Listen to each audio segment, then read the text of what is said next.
Olá pessoal, bom dia para todo mundo, são 7 horas e 1 minuto agora, hoje é dia 2 de abril de 2025, nós estamos começando mais uma edição do Desperta aqui para que você saia da cama e tome seu café enquanto se informa sobre as coisas que estão acontecendo no mundo. E hoje o dia vai ser pautado uma vez mais pelos humores, do imperador do planeta, Donald Trump, porque durante o período da tarde ele vai dizer de que forma pretende fustigar o mundo com o seu projeto de impor sobretaxas a tudo que os Estados Unidos compram, no que parece ser uma medida muito arriscada. Mas a verdade é a seguinte, faltando apenas algumas horas para o anúncio desse tarifaço, pouca gente sabe exatamente o que o Trump pretende fazer. Primeiro ele anunciou uma tarifa global de 25% para todo mundo, depois recuou algumas vezes, criou duas excepcionalidades muito negativas em relação ao Canadá e ao México, manteve uma polarização com a China, que ele está castigando duramente, e hoje define como é que vai ser a sua relação com o restante do planeta,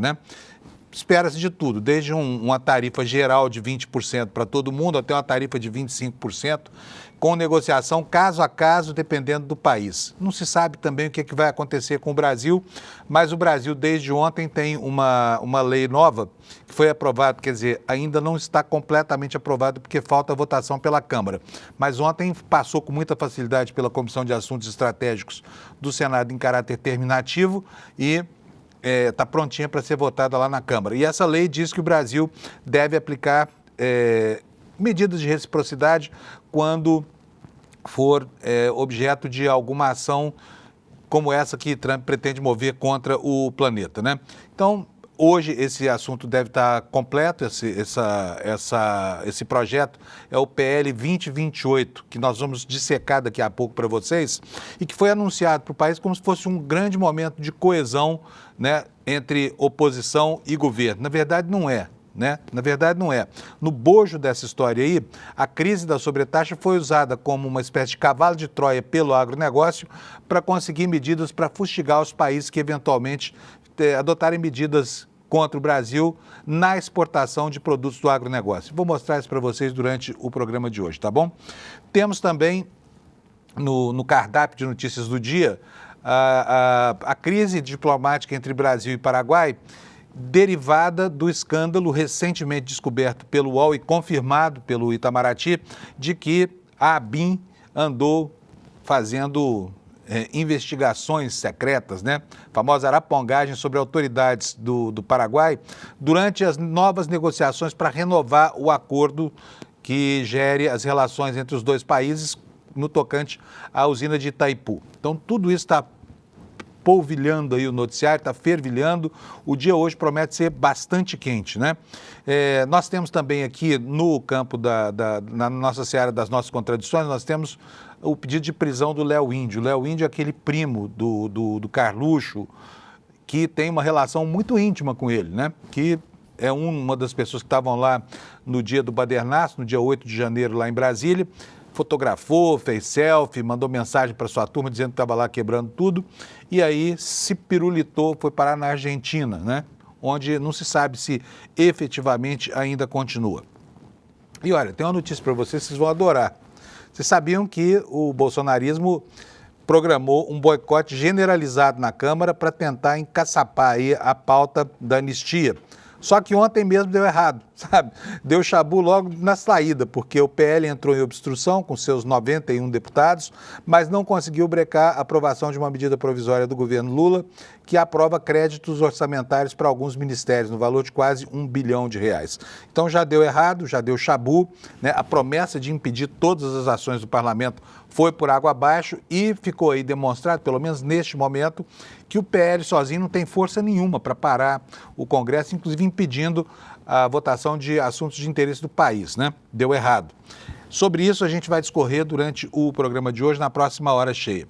Eu quero mostrar para vocês aqui, como eu faço todo santo dia, os destaques do nosso site, do site do ICL, iclnoticias.com.br, e você deve se acostumar a acessar esse site logo de manhã, porque aqui está uma visão panorâmica das informações do planeta, E o destaque hoje, nesse momento, é esse aqui que você está vendo aqui na tela.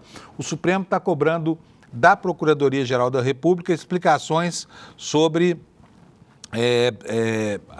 informações que foram solicitadas às Big Techs sobre, especialmente a Lando Santos, né? As Big Techs questionaram o período das informações solicitadas e o Alexandre Garcia mandou a PGR perguntar à Polícia Federal por que ela fez esse pedido de informações. No destaque secundário, aqui no site do ICL, nós temos aqui, olha, governo Tarcísio autoriza edital para privatizar a gestão de mais 143 escolas em São Paulo. Quer dizer, o Tarcísio transformou mesmo a educação obrigatória imposta pela Constituição num negócio em São Paulo que, embora não se saiba ainda onde vai dar, é previsível, né? Porque, afinal de contas, educação e negócio são duas coisas que não combinam. Basta ver o que acontece a toda tentativa no Brasil de estabelecer concessões para a saúde pública. Nunca dá certo, sempre acaba mal. O que fala a notícia? O governo de São Paulo autoriza a publicação de um edital de licitação para transferir para a iniciativa privada a gestão de 143 escolas públicas do estado. Autorização publicada no Diário Oficial da terça. Concessão prevê a reforma, operação e manutenção dessas 143 escolas estaduais. O colegiado deliberou pela aprovação da modelagem final com autorização de publicação do edital de licitação e demais medidas necessárias à viabilização da concessão patrocinada para a reforma, operação e manutenção de 143 unidades escolares da rede estadual de educação, diz a deliberação publicada no Diário Oficial. Então está aí o governador de São Paulo transformando, né, a educação básica, educação fundamental, num negócio lucrativo para a iniciativa privada. Resta saber que proveito farão os alunos, né, desse tipo de escola. Eles juram lá que não vai haver interferência dessa gestão privada sobre o conteúdo programático das disciplinas. Mas isso é algo que nós vamos precisar, o futuro chegar para estabelecer com segurança, tá bom?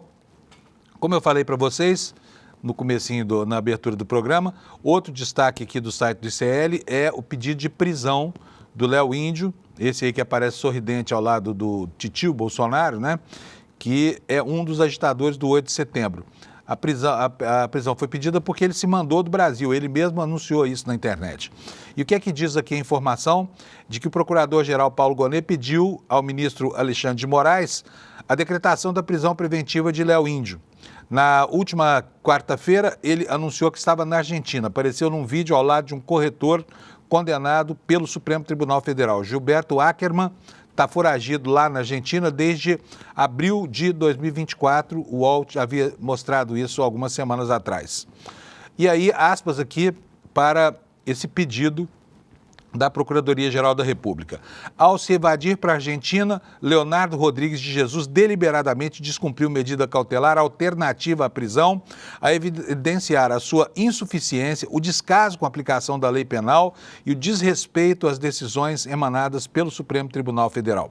É o que diz aqui esse destaque do ICL. Voltando aqui para a primeira página, né? Nós temos aqui para você, eu não vou entrar em detalhes sobre isso, mas nós temos aqui um destaque, é uma matéria de reconstituição da história, comparando o ambiente do golpe de 2022-2023 com o golpe de 64. Está super boa essa reportagem, tudo isso você encontra aqui no site do ICL. Antes de continuar, deixa eu chamar meu amigo Alex aqui. Bom dia, Alex, tudo bem? Bom dia, Panunzio, bom dia, chat, como vocês estão?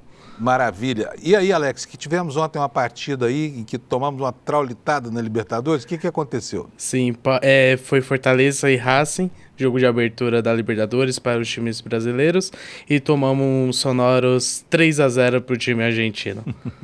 O Fortaleza tomou do Racing, né? Isso, jogando em casa, levou esse sarrafo, foi incrível, porque o time do Racing também está com um time muito bom. Alex, eu vou estabelecer um desafio para você, tá? Sim. Vamos ver se até o final da edição você consegue me explicar por que os argentinos gostam tanto de nomes anglicanos, né? De nomes em inglês para os seus times e estádio de futebol. Você consegue me explicar isso assim de bate-ponto ou vai ter que pesquisar? Eu acho que vou ter que pesquisar isso aí. Tá bom. Então vai atrás porque eu quero muito entender por que esse Racing chama Racing e Companhia Limitada, tá bom? Ok, tudo bem. Bom dia para nós, Alex. Bom programa, né? Gente, vamos falar da meteorologia rapidamente aqui. Olha, o mapa hoje dos alertas do Instituto Nacional de Meteorologia está aí, como você vê, essa faixa amarela vai lá do nortão do país, contornando as fronteiras até o extremo sul, e todos os alertas são alertas de chuvarada. né? Portanto, quem mora nesses estados aí que estão marcados em amarelo deve tomar todo o cuidado, né? Especialmente os gaúchos, porque só aqui no Rio Grande do Sul, olha, há 3 alertas de tempestade, sendo que no norte do estado, pegando também uma parte do sul do estado de Santa Catarina, o alerta é de tempestade. Então, gauchadas se preparem, os catarinenses também, porque vem muita chuva por aí ao longo do dia de hoje, tá? Vamos ver como é que vão ficar as temperaturas nas capitais. Olha aqui, ó, vocês podem ver que o verde escuro, que demarca essa região onde estão previstas chuvas mais intensas, está justamente no sulzinho do Brasil, né? Ali naquela região do Chuí. Bom, vamos lá. Porto Alegre vai ter 28 graus de máxima, muitas nuvens. Florianópolis a mesma coisa, Curitiba 29, São Paulo mais quente com 30 graus, Rio de Janeiro com 32, Vitória com 31, Minas Gerais, Belo Horizonte 30 graus de temperatura, Brasília 29, poucas nuvens lá em Brasília, o pessoal já se despedindo das chuvas desse ano, né? Vão sentir saudade, hein? Goiânia, 35 graus, Goiânia volta a ser aquele velho e bom inferno incrustado lá, né, na vizinhança de Brasília. Campo Grande terá 31, Cuiabá 31, ou seja, está mais quente em Goiânia do que em Cuiabá, hein? O pessoal de Goiânia pode tirar a camiseta regata do armário. Porto Velho vai ter 29 graus, Rio Branco 33, Boa Vista 37, 37 em Boa Vista fazendo as pazes com calor. Manaus 33 graus, em Macapá nós vamos ter 33, Belém do Pará também 33, São Luís 31, Teresina 32, Fortaleza 30 graus e as capitais do Nordeste, como acontece todo dia, com temperatura variando entre 30 e 32 graus, tá bom? Salvador com 32 está entre as mais quentes. E aí o que vai acontecer no clima do Brasil? Agora Panuso? vamos passar... Sim, Alex, diga. Eu consegui a informação que você me perguntou. Já? Mas Sim. que rápido. Eu tenho certeza que você foi se aconselhar com o ChatGPT, foi isso? Não, com o Google. Ah, com o Google, tá bom. Isso. Então diz, o que diz o nosso guru Google sobre os nomes em inglês do futebol argentino? Então, diz que a presença de nomes ingleses no futebol argentino remete à forte influência britânica na história do país, especialmente no futebol, onde a língua e os costumes ingleses foram adotados por muitos clubes como River Plate, Boca Juniors e Racing. E a pronúncia é uma pronúncia latina mesmo, né? Racing. Sim, Faltava dizer River Plate, né? River Plate. Tá bom, gente. Olha aí, ó. Alex também é cultura, hein? Deciframos o segredo dos nomes dos times de futebol. E rapidamente. Rapidamente. Muito bem. Obrigado, Alex. Obrigado pela rapidez, tá? Agora vocês já estão sabendo, né, gente? Porque tem tanta coisa em inglês lá na... Engraçado que a fonética é completamente portenha, né? Por falar em Argentina, vamos mostrar hoje, pela primeira vez na vida aqui, notícias do Paraguai. Por que eu estou fazendo isso? Por que a gente resolveu botar o Paraguai aqui? Porque o Paraguai está às turras com o Brasil por causa desse escândalo de espionagem, né? Escândalo de espionagem foi denunciado pelo UOL, mas foi confirmado pela diplomacia brasileira, pelo Itamaraty, e deixou os paraguaios lá de cabelo em pé, né? Estão lá, pé da vida com o Brasil, porque não esperavam uma ação de espionagem. Acontece que há uma confusão aí de datas sobre o período em que vigorou esse monitoramento através de um software muito sofisticado que é feito exatamente para testar sistemas de segurança, mas pode ser usado também para fazer hackeamentos, né? O governo Lula diz que houve realmente essa iniciativa da ABIN de hackear algumas autoridades visando informações sobre a renegociação do contrato de Itaipu, mas que assim que tomou conhecimento, que tomou ciência desse assunto, mandou parar com isso. Isso teria acontecido no dia 27 de março, né? Nós estamos aqui no dia 2 de abril, portanto foi outro dia. E é bom considerar que o governo Lula não começou ontem. Aliás, é dia 27 de 2023. Eu estou aqui delirando aqui com relação a essa data. Não foi de 25, foi de 23. É bom lembrar que o governo Lula, naquela altura, tinha pouquíssimos dias, né, desde seu início. E se essa informação for confirmada, o escândalo vai ficar inteiro nas costas do ex-presidente Jair Bolsonaro. Aliás, técnicas de espionagem e arapongagem são típicas mesmo do governo dele. Mas outras fontes consultadas pelo UOL dão conta de que esse processo continuou ao longo do governo Lula, esse processo de espionagem lá dos paraguaios. E ontem, o chanceler paraguaio no Brasil, o embaixador paraguaio no Brasil foi convocado a Assunção e o governo do Paraguai também cobrou explicações do embaixador brasileiro em Assunção. Portanto, está aí configurada uma crise diplomática que vai durar alguns dias e, curiosamente, não está nas manchetes de todos os jornais do Paraguai, sabia? Por exemplo, o ABC Color, que é um dos jornais mais tradicionais, nem toca nisso na primeira página de hoje. Mas o Última Hora, sim, faz isso, traz o assunto para a manchete e o que eles estão dizendo é isso aqui, olha. Esses são os oficiais da chancelaria lá do Paraguai e a manchete está dizendo, eles alertam para a vulnerabilidade de todos os dados do Estado. Ou seja, moral da história aqui, desculpa, tá? A menção meio xenofóbica, mas o sistema deles é paraguaio, né? Então, é isso que eles estão chamando a atenção lá. O que diz a manchete? Os últimos vazamentos destacam a fragilidade dos sistemas estatais paraguaios, deixando vulneráveis dados confidenciais de todos os cidadãos e até informações que ameaçam a segurança nacional, diz o jornal Última Hora. Né?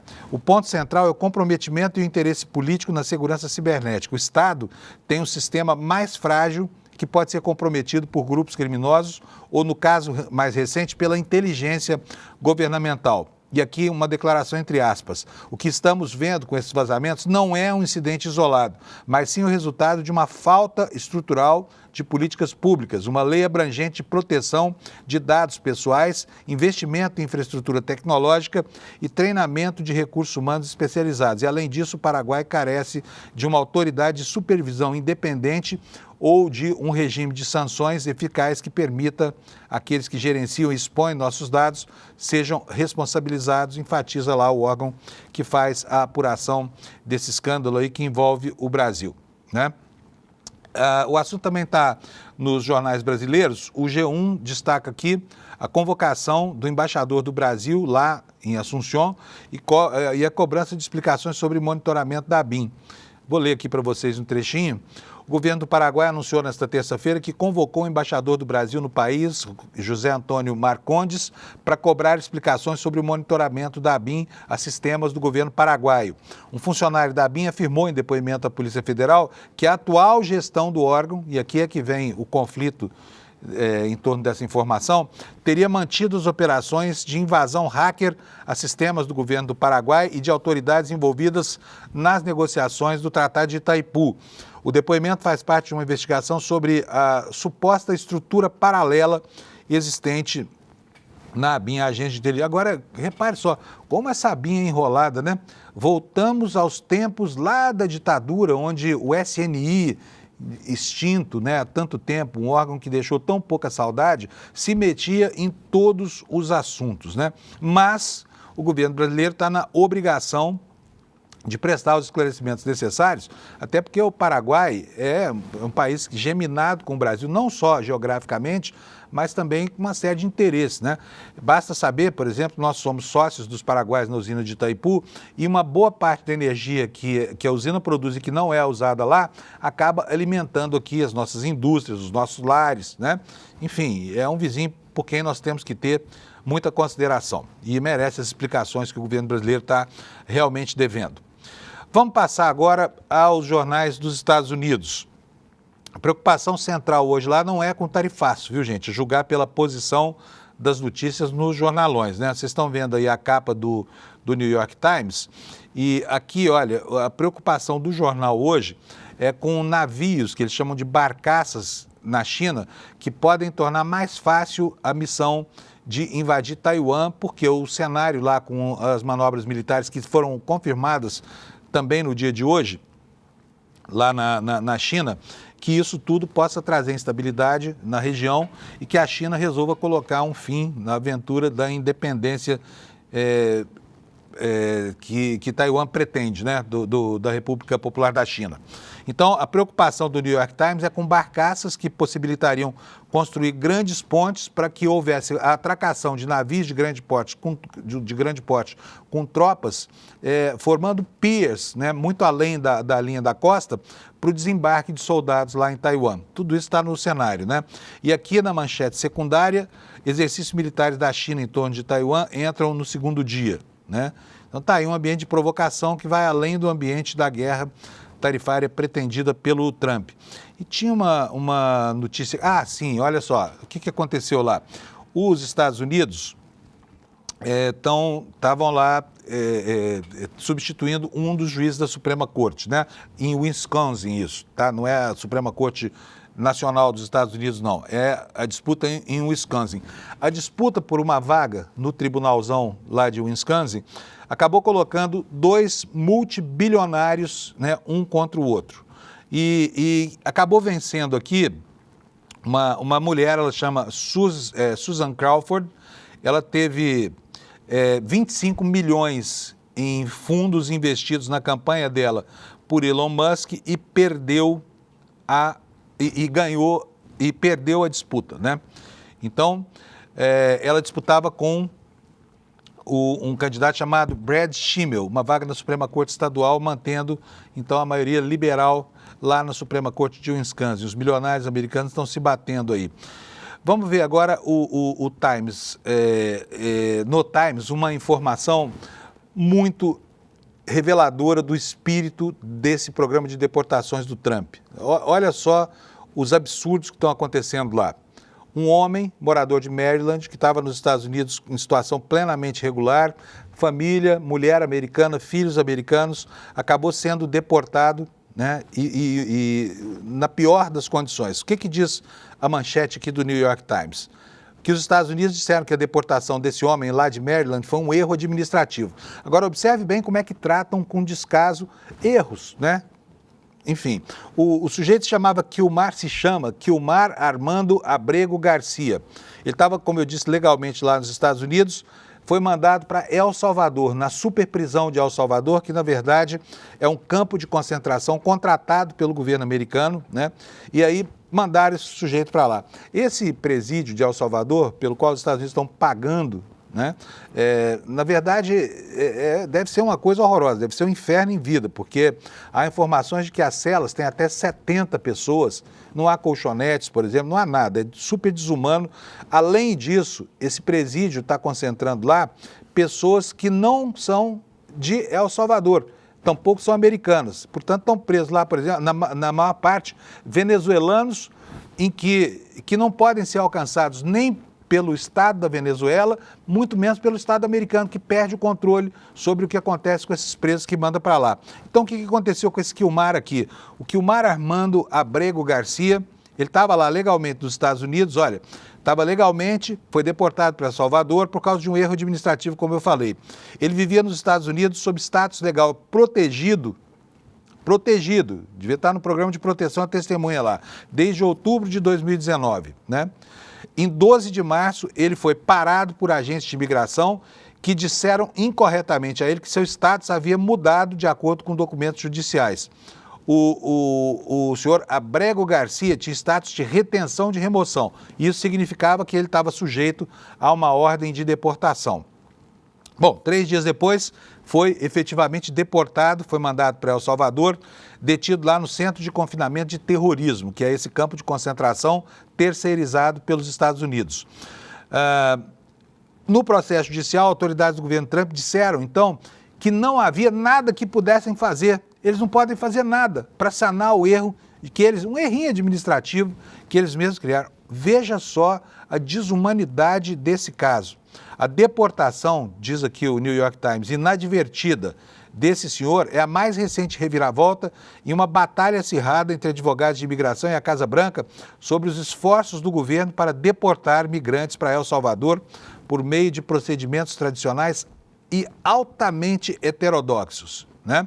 Ele foi colocado em um dos 3 voos para El Salvador em 15 de março, enquanto o governo Trump intensificava os esforços para usar o Estatuto de Guerra, uma lei do século XVIII, né, contra imigrantes. Então, veja só que absurdo o que aconteceu com esse cara. Os Estados Unidos pegam um cidadão que está lá protegido pela legislação americana, dizem a ele que isso acabou, botam ele no avião, 3 dias depois ele baixa em El Salvador, num campo de concentração. Os Estados Unidos reconhecem que houve um erro com relação a esse sujeito, mas falam, não podemos fazer mais nada. Vai passar lá o resto da vida, porque não tem como reparar isso. Quem é que vai resolver essa situação? É o Bukele? Né? Porque a falta de vontade do governo dos Estados Unidos parece notória nesse caso. né? Eles não têm a mínima disposição. Não são eles que contratam esse tipo de serviço de encarceramento? Vamos ver agora a manchete do Washington Post, né? A disputa lá na Suprema Corte está também no destaque, está aqui, olha, na página traduzida. Liberal vence a eleição para a Suprema Corte de Wisconsin em golpe para Trump e Musk, né? Susan Crawford, juíza do condado de Dane, derrotou Brad Schimmel, que é juiz do condado de Waukesha e procurador-geral republicano que apoiou o presidente. É isso aí, gente. São as manchetes dos jornais americanos. Como vocês podem ver, olha, o tarifaço do Trump, como a gente viu, não está na capa do Times nem na capa do Washington Post. Ou seja, a opinião pública americana não parece muito preocupada, pelo menos o tema não está agendado, né, como uma prioridade entre a população americana. Mas aparece em todos os jornais do mundo, tá? Vamos começar olhando aqui o The Guardian, né, que é o jornal inglês, super prestigiado. Está aqui, olha, logo no alto da capa aqui na internet, a história, tarifas de Trump. Trump deve anunciar uma nova rodada de tarifas no chamado Dia da Libertação. Aliás, esse é o apelido que ele colocou nesse dia. Parece gozação, né? Libertação de quê? Libertação, os Estados Unidos se tornando uma ilha, estão se libertando do mundo, né? Só se for isso, porque não tem outro jeito de entender essa história. Os planos do presidente abalaram os mercados de ações globais, segundo o Guardian, e desencadearam discussões acaloradas com os maiores parceiros comerciais dos Estados Unidos. Vamos ver aqui a matéria na íntegra, porque eu quero ler um trechinho para vocês. Nenhum detalhe dos planos da quarta-feira foi disponibilizado antes do anúncio. Portanto, existe aqui um suspense no mundo, né? O presidente deve falar às 16 horas, o horário da costa leste dos Estados Unidos. Autoridades da Casa Branca disseram que a implementação da mais abrangente reescrita da política comercial americana seria imediata. Trump deixou claros alguns objetivos que deseja atingir por meio das suas tarifas: trazer a indústria de volta aos Estados Unidos e responder a políticas comerciais injustas de outros países, aumentar a receita tributária e incentivar a repressão à migração e ao tráfico de drogas. No fundo disso aqui também tem uma expectativa de aumentar, né, os ingressos, o faturamento do sistema de impostos dos Estados Unidos. Como a gente viu ontem aqui, há uma expectativa de que as sobretaxas gerem para o governo americano mais ou menos 6 trilhões de dólares em novos impostos. Quem é que vai pagar isso? O consumidor americano. Portanto, o castigo que Trump está pensando que vai aplicar aos países que comercializam com os Estados Unidos, na verdade, será aplicado ao contribuinte americano, ao consumidor americano. E ontem houve aqui no Brasil uma reação muito rápida do Congresso Nacional, porque a Comissão de Assuntos Estratégicos do Senado aprovou por 16 votos a 0, portanto por unanimidade, um projeto de lei. Esse projeto de lei foi apresentado há muito tempo, não foi uma novidade de ontem, tá? Foi apresentado pelo senador Zequinha Marinho, né? Ele se chama José da Cruz Marinho, senador lá pelo Pará. A gente pouco ouve falar desse senhor. É um senador pelo Pará, ele é do Podemos, integra a bancada ruralista, é uma pessoa que sempre se empenhou, né, nas causas aí representadas pelo Centrão e bancada bolsonarista. E essa votação foi uma votação muito rápida. Esse projeto foi apresentado em 2023, é isso? Deixa eu ver aqui certinho a data para não dar uma informação incorreta para vocês. Exatamente, 2023. Estava lá aguardando votação. Mas originalmente não era o que pareceu, porque foi apresentado esse projeto que enfim, ontem foi aprovado em caráter terminativo pela CAI do Senado.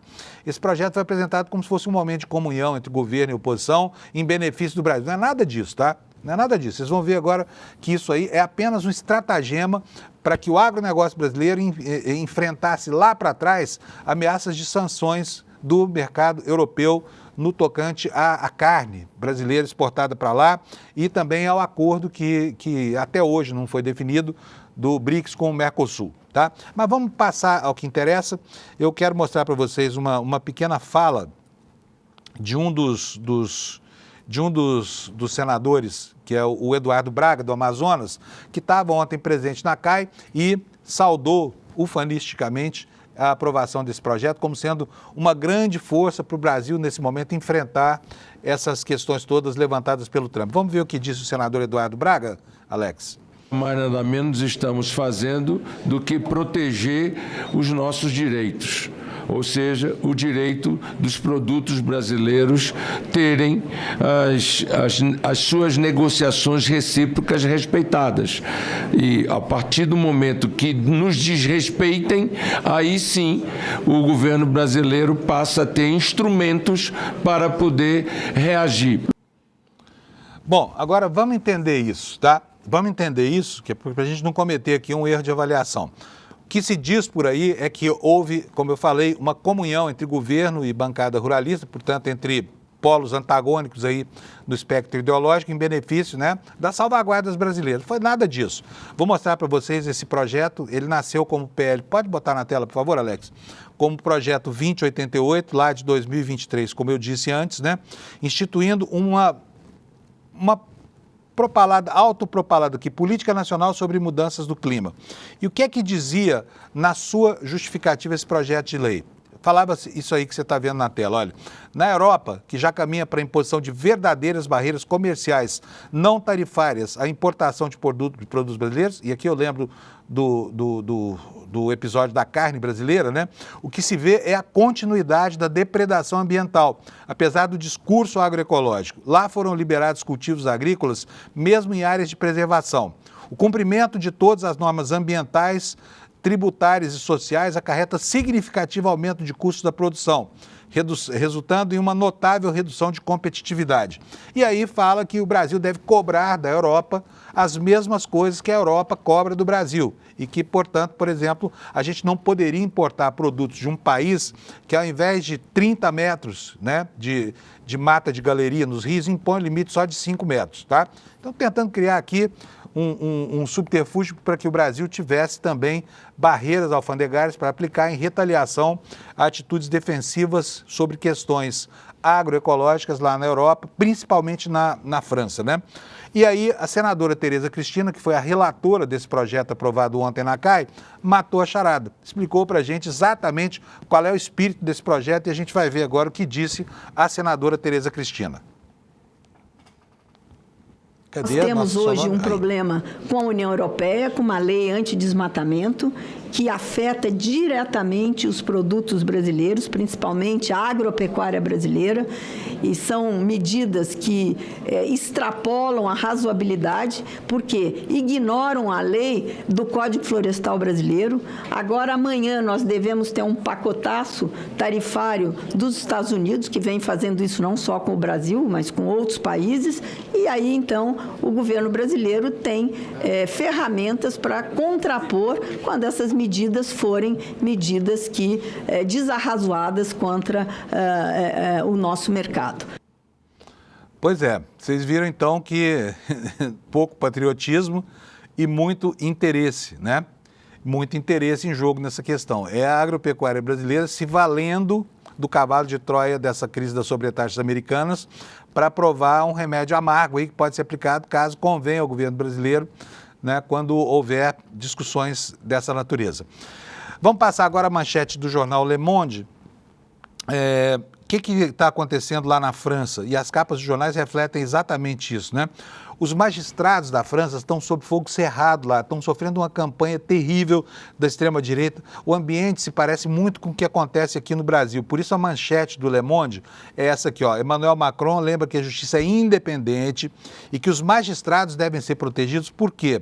Porque lá a coisa passou para o campo da ameaça pessoal contra os juízes. Tem juiz lá sendo ameaçado de morte, enfim. A extrema-direita francesa parece seguir o mesmo figurino do que acontece aqui no Brasil, torpedeando os juízes por causa da condenação de Marine Le Pen, né? Aqui na chamada do jornal, diz que o chefe de Estado afirmou no Conselho de Ministros que todos os litigantes têm direito de recorrer, né? E que as polêmicas que envolvem decisões judiciais devem ser resolvidas pelo próprio judiciário. É a mesma coisa que acontece aqui no Brasil, né, que a gente está vendo acontecer lá na França, né?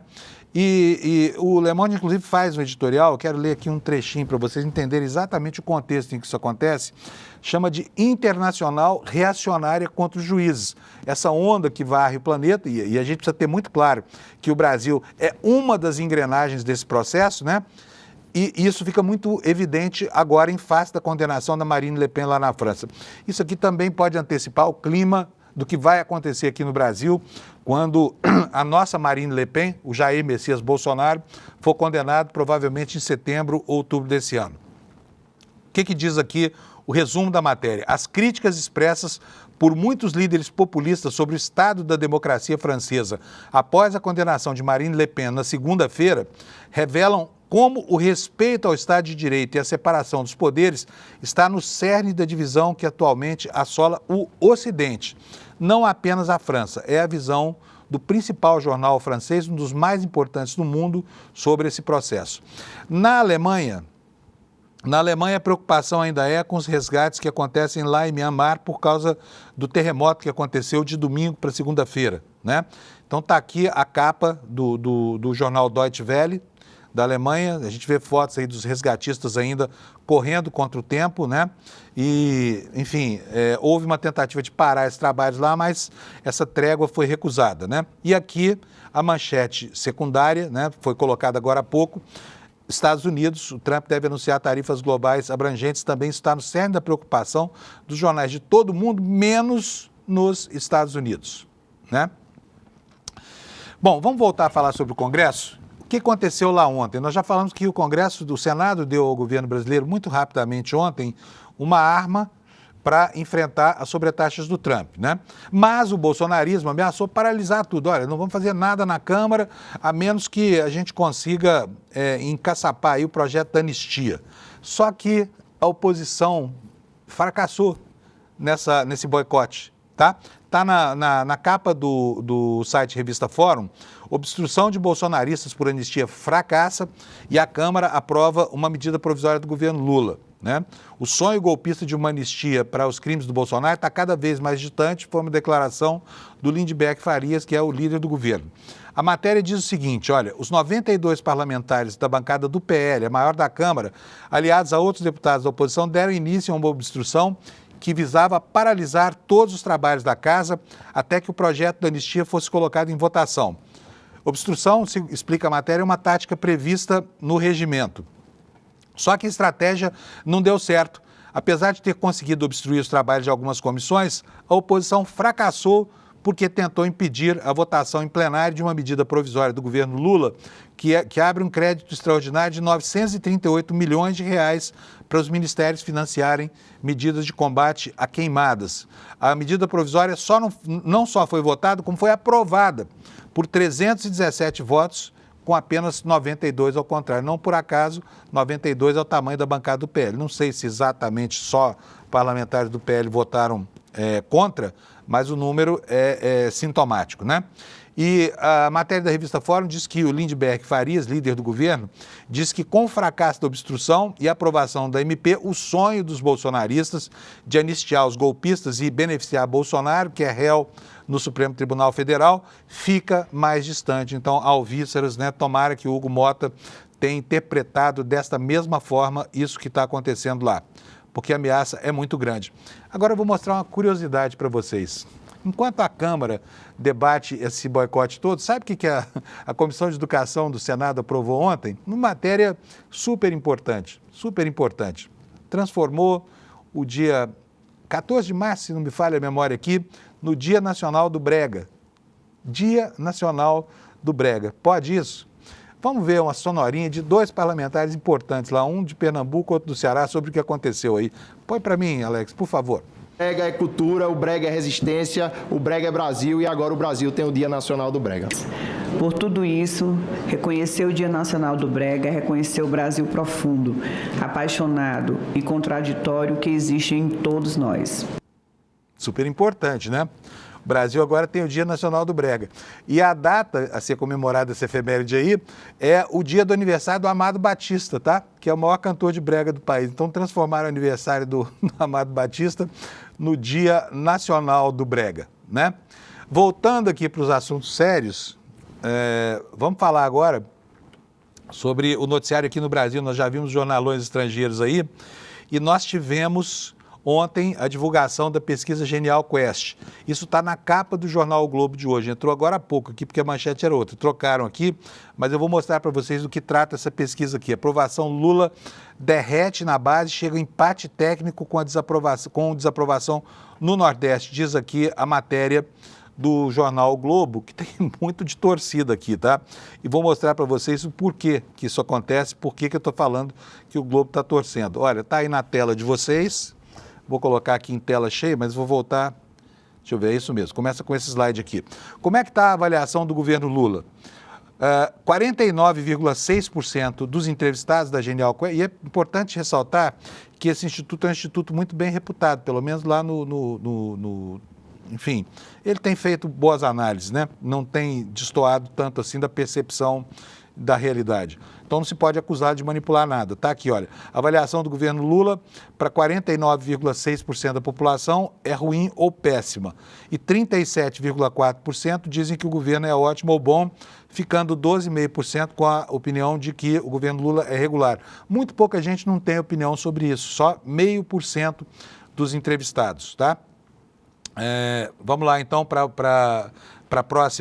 próximo quadro. A avaliação do governo Lula. Vocês podem ver aí que a tal boca de jacaré, né, que é aquele gráfico em que as duas curvas vão se dissociando, parou de abrir, o que é um sinal bom, mas não significa que a situação está boa para o Lula, porque a avaliação dele ainda é uma avaliação muito desfavorável, 49,6%, como eu disse, de ruim e péssimo, 37,4% só por ótimo bom e 12% de regular. Mas a curva parou de abrir, que significa que a avaliação negativa parou de subir. É uma situação confortável? Não, não é uma situação confortável, mas talvez tenha atingido o teto da possibilidade, né, de avaliações negativas do Lula. Vamos para o próximo slide aqui. Esse slide mostra... Eu falei Genial Quest, então, mas é Atlas Intel, tá, gente? Desculpa aqui. Exatamente. O Lula já perdeu entre os seus eleitores 10% de aprovação. Essa linha de cima que você está vendo aí é a linha de desaprovação, tá? E esse quesito trata da aprovação do governo Lula. 10% dos eleitores que votaram em Lula no segundo turno desaprovam o governo Lula e 88% continuam aprovando. Agora, vamos ver do outro lado, na curva de Jair Bolsonaro.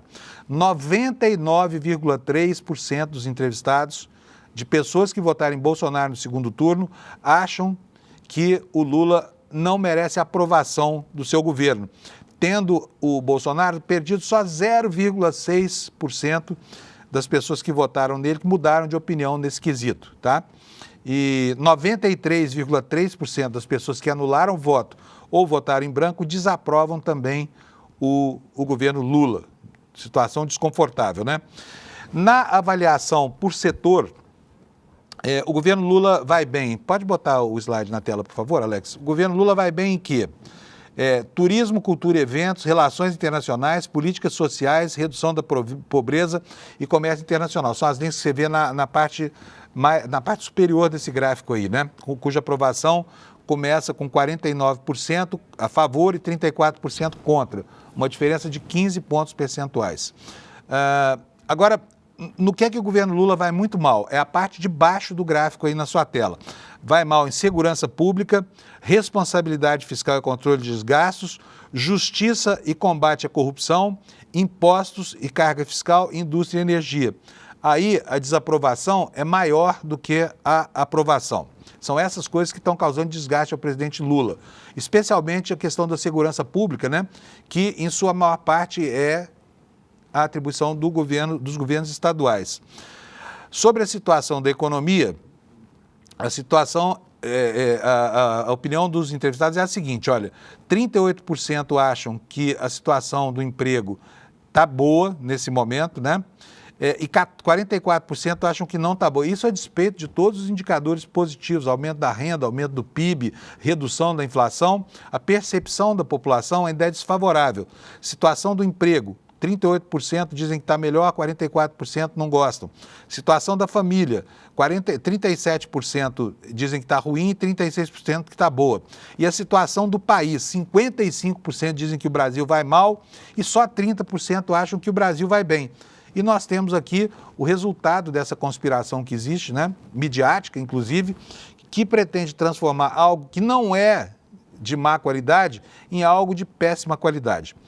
Vamos lá para o próximo slide. Maiores problemas do Brasil: criminalidade e tráfico de drogas, corrupção, economia e inflação, extremismo e polarização política e mau funcionamento da justiça. Esses são os problemas que o brasileiro reputa como sendo os piores que o país enfrenta, né? E sobre a imagem dos líderes políticos, aqui, olha só que coisa impressionante. O Jair Bolsonaro é o político ainda hoje mais popular do Brasil. 48% tem uma imagem positiva dele, 49% tem uma imagem negativa. A Simone Tebet vem em segundo lugar, com 46% a 47%. 46% tem uma boa imagem, 47% uma imagem negativa. Depois vem Marina Silva, e aí aparece Tarcísio de Freitas. O Lula aparece só em quinto lugar. Ele é aprovado ou tem a simpatia de 45% dos entrevistados e 53% antipatizam com ele, né? Uma grande preocupação hoje, vocês viram que os brasileiros estão muito preocupados com a questão da segurança pública, mas o aumento de preço também está falando alto entre a população na formação da opinião política. Vocês podem ver nesse quadro, olha, inflação e aumento de preço são uma grande preocupação para você no momento. 86,6% dos brasileiros falam que sim e só 13% dizem que não, né? Portanto, está aqui uma indicação de que o governo precisa mesmo trabalhar duro nessa área. Vamos agora saber o que o povo acha sobre a causa desse aumento de preço. E a maior parte, 56,9%, quase 57%, quase 2/3, né, dos entrevistados, acham que há falhas na política econômica do governo. E 26,4% atribuem a responsabilidade dos aumentos de preços a empresas que quereriam maximizar os lucros, né? E mais 6% que acham que há uma dinâmica de mercado. Essa é a causa, portanto, para a população brasileira, dos males que a afligem em relação ao aumento dos preços, né? E aqui começa a especulação eleitoral. Falta ainda 1 ano e meio para o começo da campanha, mas se as eleições fossem hoje, se fosse acontecer no próximo domingo, diz aqui a pergunta, e se os candidatos fossem os mesmos de 2022, inclusive Lula e Bolsonaro, em quem você votaria hoje, né? Então, hoje, Bolsonaro ganharia do Lula, ganharia por uma vantagem fora da margem de erro, né? Bolsonaro teria 45,6% dos votos, Lula teria 40,6%. A diferença entre ambos é de 5%. Como a margem da pesquisa é de 2 pontos para cima ou para baixo, aqui há uma pequena vantagem de Bolsonaro em relação a Lula neste momento, tá? Sobre intenção de voto para primeiro turno nas próximas eleições presidenciais. A pergunta é, se esses fossem os candidatos, em quem você votaria nas próximas eleições para presidente? E aqui, né, aqui o Lula ganha do Tarcísio. O nome do Bolsonaro saiu fora até porque está inelegível, né? Lula teria 41,7% dos votos, o Tarcísio viria em segundo lugar com 33,9%, em terceiro lugar, brancos e nulos, e o Pablo Marçal aparece aqui com 5,4%. O bom é ver o Ronaldo Caiado com 3,8% apenas das preferências aqui, atrás do Pablo Marçal. Próximo quadro, esse quadro aqui realmente é importante, porque ele faz uma comparação entre o cacife eleitoral. Está aqui, olha, se em um eventual segundo turno, nas próximas eleições para presidente da República em 2026, como você votaria em cada um dos seguintes cenários? Se a disputa fosse entre Tarcísio e Lula, Lula perderia por 1 ponto para Tarcísio. Como a pesquisa tem 2 pontos de margem de erro, há um empate técnico aqui com vantagem para Tarcísio, ficaria 47 para ele, 46 para o Lula. Bolsonaro também venceria Lula com uma vantagem pequena, de 2 pontos, portanto, dentro da margem de erro. E o Pablo Marçal, gente, o Pablo Marçal seria o que se sairia... Incrível isso aqui. Pobre país. O que nós vamos enfrentar em 2026, se o cenário não mudar? Teríamos Pablo Marçal vencendo Lula no segundo turno por 51 a 46. Quem é que perderia para Lula? Perderiam Ronaldo Caiado, Eduardo Leite e principalmente Romeu Zema, que ainda acha que vai ser candidato a presidente da República pelo Partido Novo com vantagem, com possibilidade de chegar a vencer, como se fosse um candidato super viável. Então é esse aí o quadro. Olha, Lula hoje perderia para Tarcísio, Bolsonaro, Pablo Marçal, tá? Por uma pequena margem. Perderia para o Pablo Marçal por uma margem maior, 46% a 51% dos votos, é o que diz a pesquisa Atlas Intel, tá? Bom, esse aí é o resumo da ópera que está nos institutos de pesquisa hoje, né? Ainda falando sobre a guerra comercial, ela é objeto de uma matéria na capa do jornal Valor Econômico, que é o principal periódico brasileiro sobre economia, e aqui a avaliação dos custos que essa guerra teria. Olha, a guerra comercial global poderá custar 1 trilhão e 400 bilhões de dólares, né?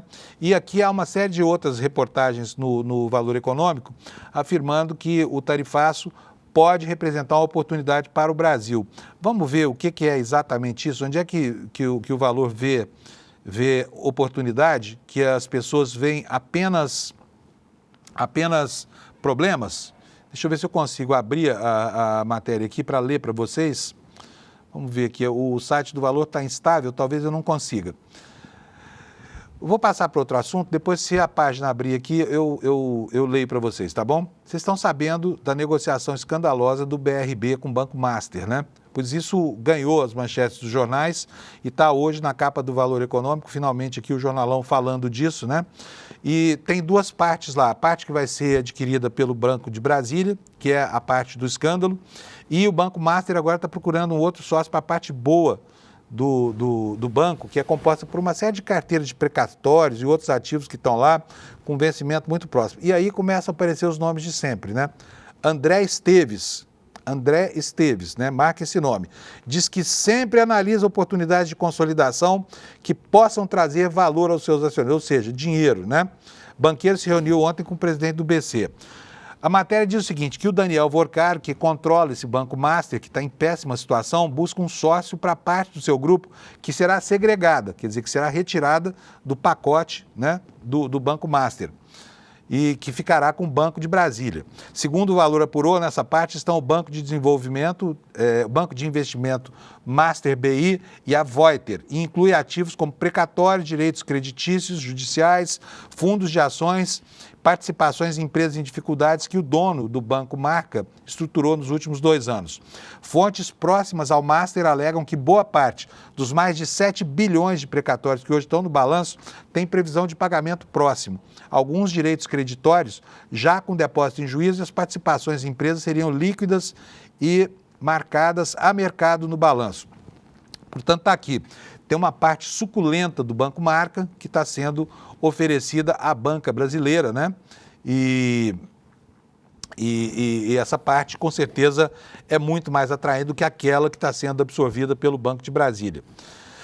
Bom, gente, vamos passar para outros assuntos. Eu prometi para vocês que eu leria aqui a matéria do Valor Econômico sobre a Revolução. Quero ver onde é que o jornal achou vantagem nessa história toda aqui. Então, vou voltar aqui para a matéria, porque finalmente abriu a página aqui do Valor. O que fala aqui a matéria? A nova política de tarifas que vai ser anunciada hoje pelo Trump deve ser encarada como uma revolução.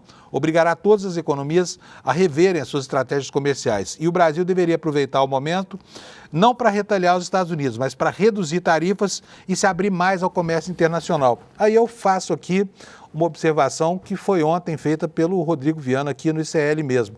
Ora, mas as economias protegidas do mundo foram justamente as que mais cresceram. Por que essa cantoria neoliberal ainda ocupa os alto-falantes, né, e os megafones do mundo? Porque agora os Estados Unidos encerraram esse ciclo neoliberal. O que o Trump está fazendo? Está sepultando o discurso liberal ali que fala que deve se abrir tudo. O que ele está fazendo? Está super protegendo a economia americana. Como é que alguém pode encontrar elementos nisso aqui para dizer que a gente deve fazer o caminho contrário, né? Coreia do Sul, China, enfim, várias economias aí são extremamente fechadas e vão muito bem. Como é que os neoliberais ainda conseguem manter o discurso de que as coisas deveriam ser ao contrário, né? Vamos passar para algumas curiosidades aqui no encerramento desse jornal, curiosidades deletérias, inclusive, né? Nós falamos aqui outro dia, falamos ontem, aliás, que os tribunais de contas dos estados não param de patrocinar escândalos. Eles, por exemplo, só em 3 estados brasileiros, os TCEs respeitam o limite do teto constitucional como mesmo uma barreira para o pagamento de salários, né, para salários decentes. O teto constitucional bruto hoje está em cerca de R$46 mil, mas ao longo do país só 3 TCEs é que pagam isso ou aquém disso. Enquanto isso, né, nós temos aqui uma matéria no UOL dando conta de que o Tribunal de Contas de Roraima gastou quase R$1 milhão pagando viagens pelo Brasil e para o exterior para os seus conselheiros. Agora, o que o conselheiro de um Tribunal de Contas de um estado tem que fazer no exterior? Vem aqui o texto da reportagem. A cúpula do TCE de Roraima passou até 1/3 dos dias úteis de 2020. 1/3, hein? De cada 3 dias de trabalho, 1 foi no exterior. Na lista de compromissos externos estão lançamento de livro, de curso, congresso em Portugal e até em um resort de águas termais em Foz do Iguaçu, no Paraná. Tudo pago pelos cofres públicos. O tribunal gastou quase R$1 milhão em ajuda de custo para a viagem dos 7 conselheiros entre janeiro e dezembro. A vida que você pediu para Deus, Deus mandou para os conselheiros lá do Tribunal de Contas do estado de Roraima, né? Esses tribunais são verdadeiras sinecuras, né? Mulheres de autoridades, todo mundo, acaba sendo um depósito de políticos encalhados aí que, quando terminam a sua aventura pela seara da política, são colocados pelos amigos nesses cargos vitalícios que são absolutamente prolíficos, como a gente está vendo, né? Então fica aqui o registro, né, de que o Tribunal de Contas de Roraima mandou gente para tudo quanto foi lugar, inclusive para paraísos, à guisa de participação em cursos, seminários, etc, etc. Ontem, nos Estados Unidos, aconteceu uma coisa super interessante. A gente pensava até aqui que o discurso do Fidel Castro, A História Me Absolverá, que durou pouco mais de 7 horas, tivesse sido o maior discurso já registrado pela história da humanidade. Mas ontem, um democrata bateu o recorde, tá? Chama Cory Booker, o democrata que quebrou o recorde pronunciando um discurso durante 25 horas. Esse fala mais do que eu todas as manhãs aqui, né? O senador americano democrata Cory Booker, 55, incomodava-se com o fato de que Storm Thurmond, que viveu de 1902 a 2003, conhecido por defesas e políticas segregacionistas, ainda era lembrado 20 anos após sua morte por ter feito o discurso mais longo da história do Senado americano. Primeiro senador negro eleito por New Jersey, o Booker ocupa agora o topo da lista, quebrou o recorde dessa terça-feira com uma fala de 25 horas e 5 minutos. O sujeito fala, hein? Fala, como eu disse, fala muito mais do que eu, né?